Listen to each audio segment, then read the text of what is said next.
Hey guys, the January anime season is just around the corner. So, which new series are you most excited about?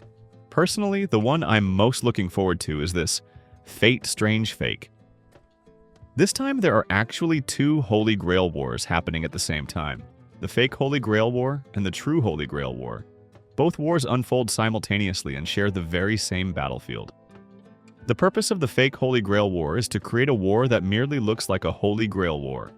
It exists to test the Grail system and to collect combat data from the servants, serving as a tool for magical experimentation and power struggles.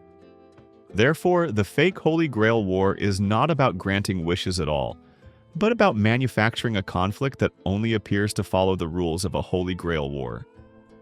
The goal of the true Holy Grail War, on the other hand, is to seize control of the real Holy Grail. It is not something designed by humans, but rather a self-generated error correction mechanism of the Grail system. Once the fake system is activated, the rules of the world and the Grail detect an anomaly, and a structure closer to a legitimate Holy Grail War is automatically generated. In other words, it is a war forcibly created by the world itself to correct the abnormality. The fake Holy Grail War only requires 6 servants to begin, while the true Holy Grail War still follows the original rules and requires 7. As a result, this Holy Grail War ultimately turns into a massive free-for-all involving 13 servants at once. However, this Holy Grail War is not a traditional battle royale.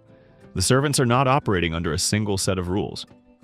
True and fake servants belong to different Grail systems, and everything, from victory conditions to restrictions and summoning logic, is completely different. This means that some servants, even if they fight until the very end, can never obtain the Grail.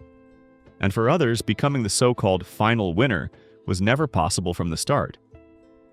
Fortunately, most servants no longer place their faith in the Grail itself. They are simply trapped in this false war, pursuing the obsessions they cannot let go of. And because of this, the relationships of interest between servants, and the ways they intersect, become more complex than ever before. Servants, noble phantasms, battles, and political scheming. It contains almost everything I want to see. The only question is whether the anime adaptation can perfectly convey this chaos, because honestly, it's extremely complex. Well, that's it for today's video. Catch you next time. Bye.